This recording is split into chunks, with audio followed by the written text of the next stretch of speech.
Olá, pessoal! Então, semana passada a gente trabalhou sobre o núcleo celular, né? Então, o que acontece lá no núcleo? Lá no núcleo está toda a organização do material genético. E como que isso acontece? Então, hoje a gente vai compreender o que os cromossomos têm a ver com isso e o que o DNA tem a ver com os cromossomos, tá bom, pessoal? Então, vamos lá. Cromossomos. O que é um cromossomo, né? A molécula-chave do funcionamento das células é o DNA, né? Que se encontra no núcleo. Ela pode ser encontrada na forma de cromatina e de cromossomo. Então, nós temos o núcleo aqui e nós temos, então, ele ampliado aqui. Lembrando que, ó, a constituição do cromossomo é de DNA, tá? Então, o cromossomo nada mais é do que parte do DNA introduzido nele, né?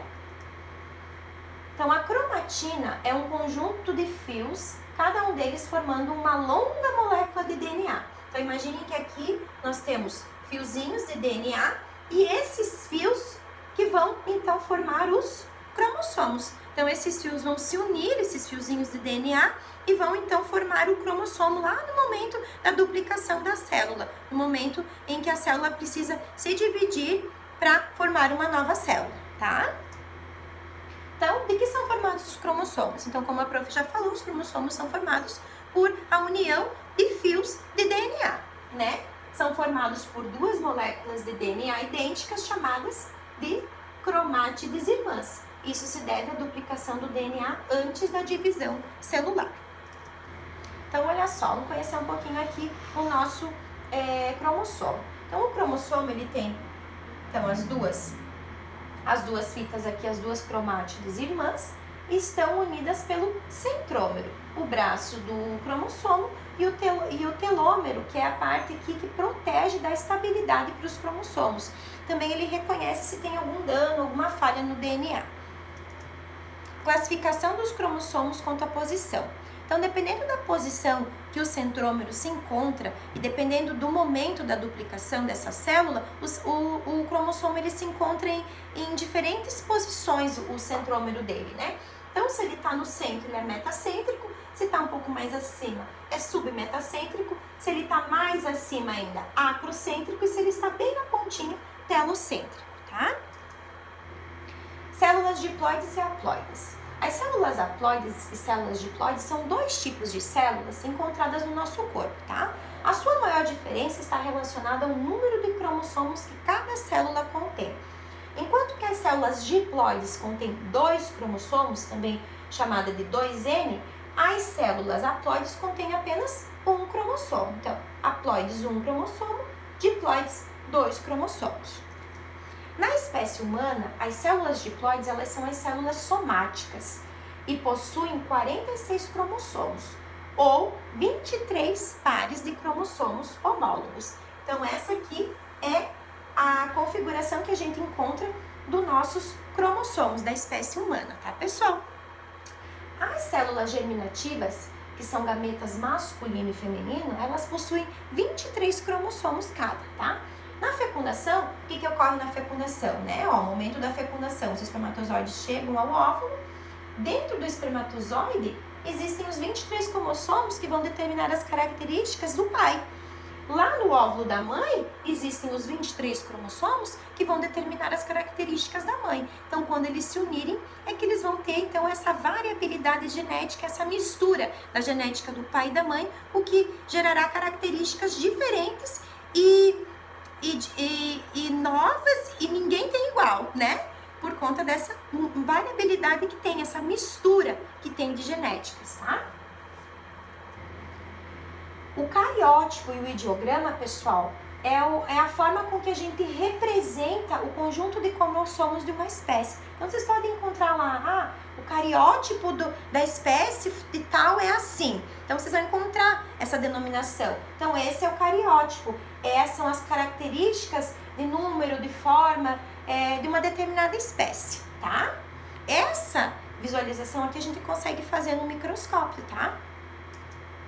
Na espécie humana, há 22 pares de cromossomos semelhantes em ambos os sexos, tá? Então, nós temos 23 pares. 22 deles são iguais tanto no sexo feminino quanto no masculino, e um par deles é o que caracteriza o sexo, masculino ou feminino. Então, se for no caso de um cromossomo X, a gente fala XX, então tem 44 cromossomos autossômicos que seriam iguais para os dois organismos, o masculino e o feminino, mais um par do sexo que determina, do cromossomo que determina o sexo, que é XX, e para o homem é o XY.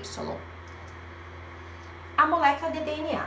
Os genes, eles presentes no DNA, determinam, por exemplo, nossas características físicas, né? A cor do meu cabelo, a cor dos meus olhos, o tamanho do meu nariz, da minha mão, da minha altura, né? Então, os genes que estão lá no DNA é que eles determinam isso. As informações genéticas contidas lá nos genes é que são transmitidas ao citoplasma pela molécula de RNA. Então, como que acontece isso? As informações genéticas que estão lá no gene, elas são transmitidas através do RNA.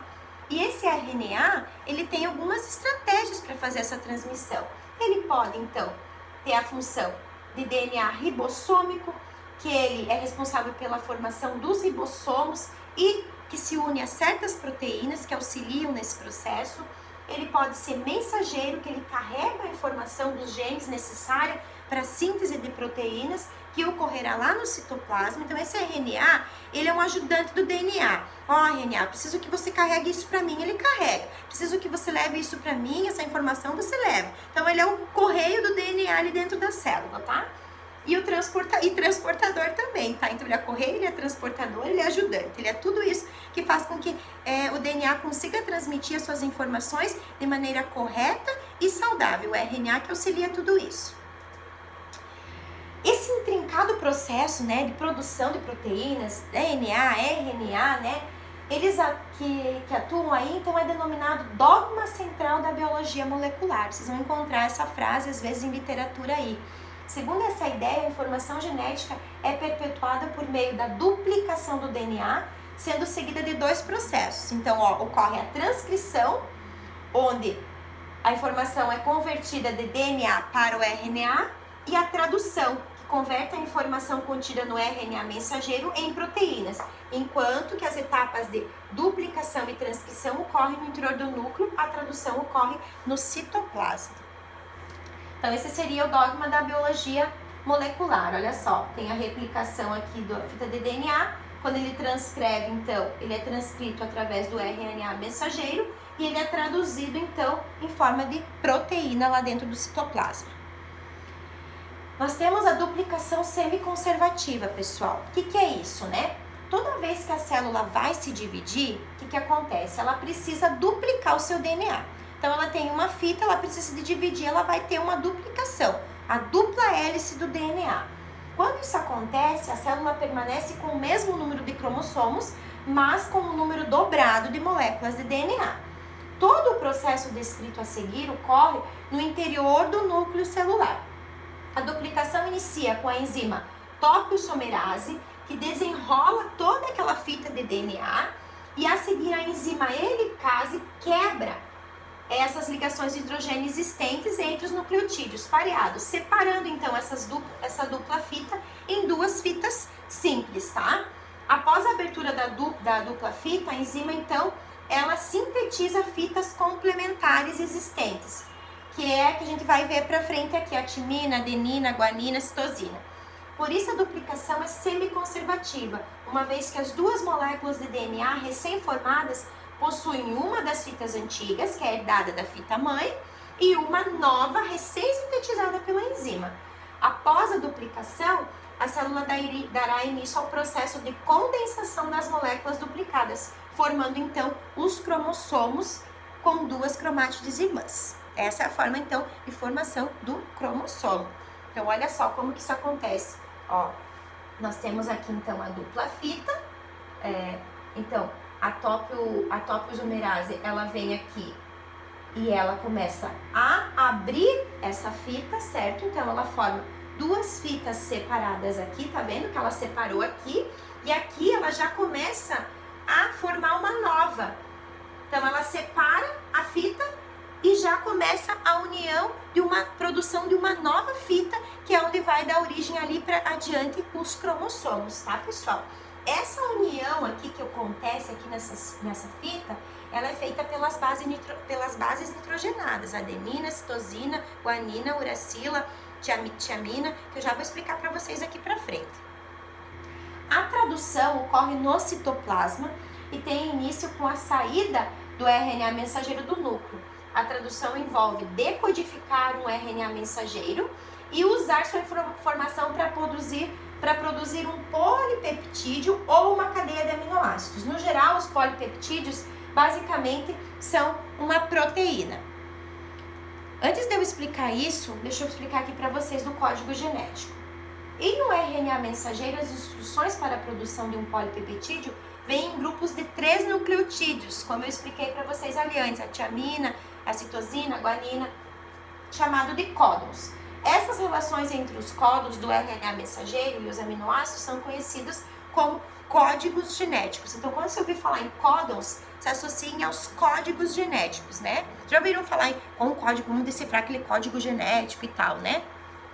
Então, olha só, pessoal, lá naquela fita que eu mostrei pra vocês, olha o que ela queria dizer. Então, a segunda base do códon, o que acontece, né?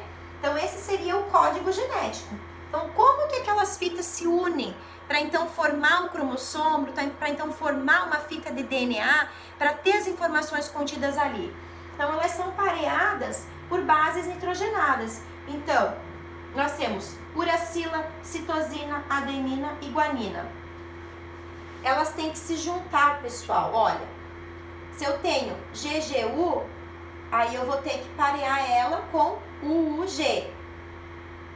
Olha só, o AA, o AG e o GA estão no quadro em vermelho. O código iniciador AUG está mostrando em verde. Então, pessoal, aqui são as formas em que elas vão se unir para formar aquelas bases nitrogenadas, para formar aquelas ligações entre a fita de DNA que vai dar sustentação para ela. Bora lá, como que vocês vão entender isso? Então, considere uma fita de DNA assim. Então, eu tenho uma fita lá que tem essa sequência aqui de bases e de códons, né? Cada 3 aqui é um códon. Então, cada um desses é um código genético, tá? Pense que cada um desses determina uma característica, para vocês entenderem o que essa fita representa, né? Então, para mim conseguir formar essa fita aqui, que se agrupe para formar, então, a cadeia ali de DNA, eu preciso que elas se juntem. Então, olha só. Se eu tenho o G aqui e o C aqui, então a guanina tem que juntar com a citosina. Ó, guanina, citosina. Se eu tenho a citosina, eu tenho que colocar a guanina. Se eu tenho a tiamina, eu tenho que usar a adenina. E vice-versa. Aqui eu tenho só um esqueminha para vocês entenderem como que elas têm que se agrupar. Então, se eu tenho a sequência TAC, para ela se juntar para formar a cadeia, eu preciso de ATG. Se eu tenho a ATA, eu preciso de TAT, porque uma precisa grudar na outra dessa forma. O RNA, pessoal, também precisa disso. Também tem as bases nitrogenadas que formam o RNA. E a única diferença que difere, que é diferente mesmo ali do DNA, é que o RNA tem uracila. E quando eu encontro a adenina, ela é substituída por U, que é uracila. Então, aqui eu tenho a tiamina com a adenina e aqui eu tenho a uracila com a adenina no RNA, tá? Aí aqui é a sequência que vocês poderiam estar, de repente, fazendo para formar a cadeia aqui. Então, A, o G, aí eu ia transformar no quê? Se eu tenho A, então T aqui. Se eu tenho U, A, porque aqui é RNA. Se eu tenho G, é C, certo? É só trocar, só cuidar, fazer a comparação e trocar. Pessoal, espero que vocês tenham entendido um pouquinho sobre como que forma o DNA, como que forma então essa cadeia aí com as bases nitrogenadas, como que formou o cromossomo. Eu vou mandar essa apresentação também para vocês, para de repente vocês estarem olhando, lendo de novo o que a prof colocou. Eu sei que vai ficar dúvidas, me perguntem, me chamem no WhatsApp, eu explico de novo, não tem problema nenhum. Eu vou colocar uma atividade lá no Classroom para vocês estarem construindo uma fita de DNA, tá? Procurem na internet que explica bem, dá para vocês fazerem com goma, com bala, com o que vocês tiverem, com bolinhas coloridas, enfim. Quero vocês tentem compreender, então, como que acontece essa sequência das bases nitrogenadas para formar, então, essa fita de DNA. Espero que vocês tenham entendido, pessoal. Eu sei que é um assunto difícil, era bom agora estar aí para responder, para tirar as dúvidas na hora de vocês, mas vai ter um momento que a gente vai conseguir fazer isso, não se preocupem, tá?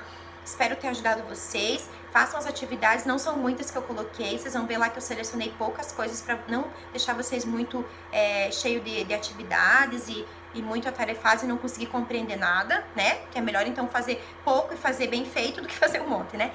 E espero que vocês tenham compreendido. Qualquer coisa eu tô aqui, tá, pessoal? Um bom dia para vocês, uma ótima semana.